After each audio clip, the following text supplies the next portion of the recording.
Shalom saudara-saudara yang diberkati Tuhan. Selamat semangat, semoga sehat semua. Di pagi hari yang penuh dengan berkat ini, kembali lagi kita bertemu untuk bersyukur dan memuji Tuhan dalam doa dan firman-Nya. Karena anugerah kasih-Nya yang tak berkesudahan di dalam hidup kita. Sebelum saya melanjutkan, saya ingin menyapa dan berterima kasih kepada pemirsa yang selalu setia mengikuti channel kami. Harapan kami semoga semuanya sehat, berbahagia selalu di dalam Tuhan. Dan jika saudara-saudara merasa terberkati, silakan untuk di-like, di-share video ini kepada orang-orang terkasih agar menjadi berkat juga bagi mereka. Dan bagi saudara-saudara yang baru bergabung di channel kami, saya ucapkan selamat datang dan terima kasih sudah memilih channel kami. Dan jika berkenan, silakan untuk di-subscribe dan diklik tanda loncengnya untuk berlangganan secara gratis, sehingga pemirsa mendapatkan pemberitahuan terlebih dahulu ketika kami mengupload video-video terbaru. Saudara-saudaraku, saatnya kita bertenang sejenak untuk mengikuti renungan harian kita yang diawali dengan membuka Alkitab kita dalam Matius 5 ayat 3 dan 4.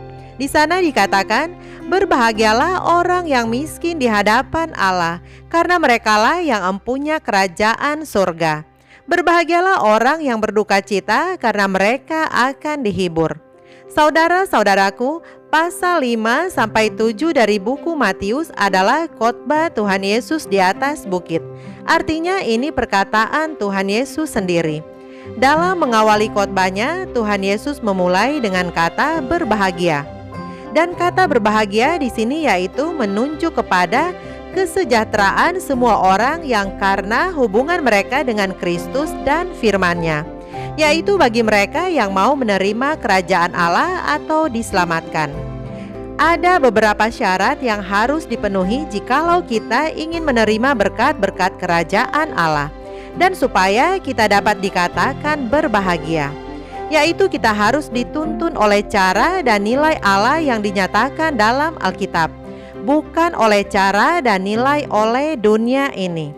Syaratnya adalah yang pertama, miskin di hadapan Allah.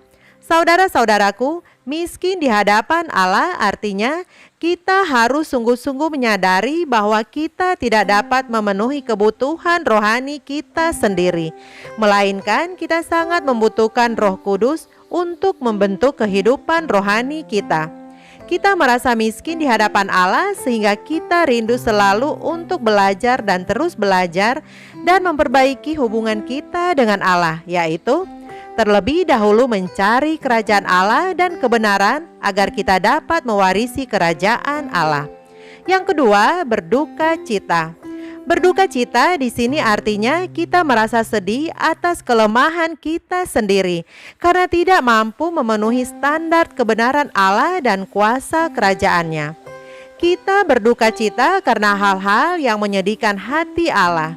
Kita berbagi rasa dengan Allah dan ikut berduka bersamanya atas dosa, kebejatan, dan kekejaman yang tampak di dunia ini. Sehingga ketika kita menerima kebenaran, damai sejahtera, dan sukacita oleh Roh Kudus menjadi sukacita bagi kita semua. Mari kita sama-sama tunduk kepala dan kita berdoa. Bapa kami yang bertahta di dalam kerajaan surga, Allah yang penuh kasih dan penyayang, kami bersyukur pagi ini kami masih bisa merasakan hari yang baru, udara segar, juga berkat-Mu melalui bacaan firman yang sudah mengawali berkat-Mu bagi kami di pagi ini. Bapa, saat ini kami mau menyatukan hati kami, menyerahkan hidup kami di sepanjang hari ini ke dalam tangan kasih-Mu, karena Engkaulah Allah kami, pemilik kehidupan, pelindung dan pemelihara kami. Engkaulah Allah kami, sumber berkat yang selalu menyediakan kebutuhan kami pada waktu yang tepat, baik kebutuhan jasmani terlebih kebutuhan rohani kami. Engkau juga Allah kami, sumber kasih karunia, juru selamat dan penebus kami. Kami bersyukur mempunyai Allah seperti Engkau, Allah yang dahsyat, agung dan mulia.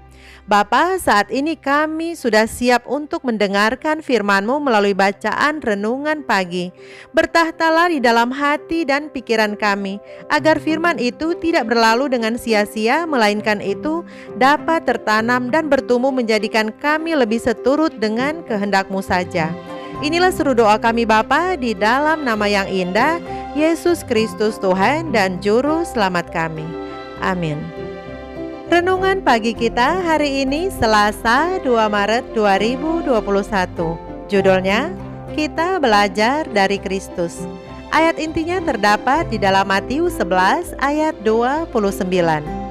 Pikulah kuk yang kupasang dan belajarlah padaku, karena aku lemah lembut dan rendah hati, dan jiwamu akan mendapat ketenangan. Saudara-saudara yang diberkati Tuhan, hanyalah oleh bantuan guru ilahi itu kita dapat mengerti segala kebenaran firman Allah. Di dalam sekolahnya kita akan belajar bagaimana menjadi lembut dan rendah hati. Ia menunjukkan kepada kita bagaimana mengetahui segala rahasia kesalehan.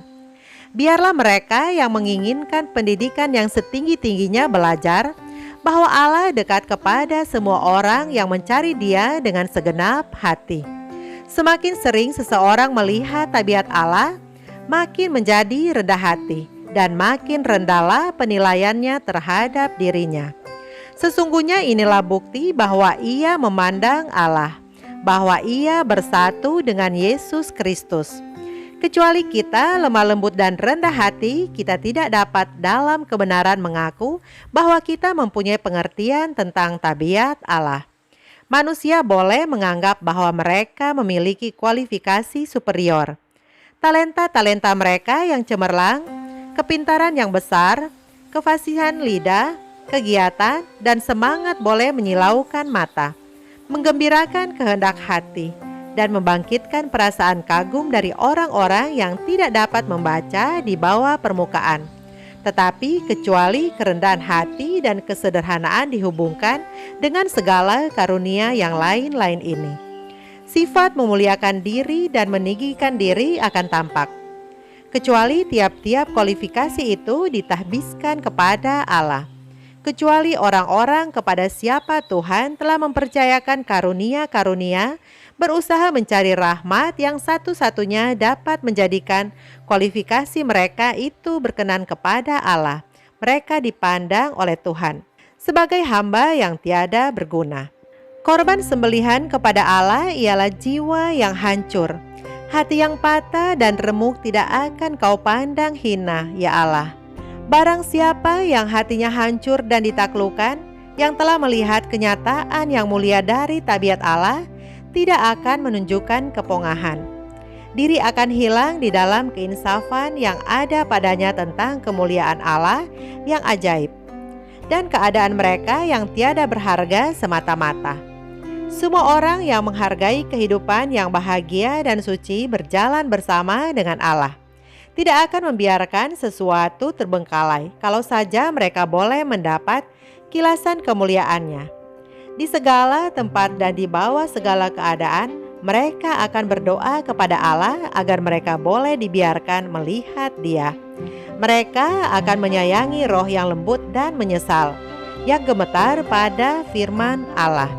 Demikianlah bacaan renungan pagi kita hari ini. Tuhan Yesus memberkati kita semua. Mari kita sama-sama tunduk kepala dan kita berdoa. Bapa di surga, kembali kami datang kepadamu. Kami bersyukur berterima kasih untuk nasihat-Mu yang sudah mengingatkan kami bahwa Engkaulah guru kami, dan hendaknya kami belajar dari Engkau yang lemah lembut dan rendah hati.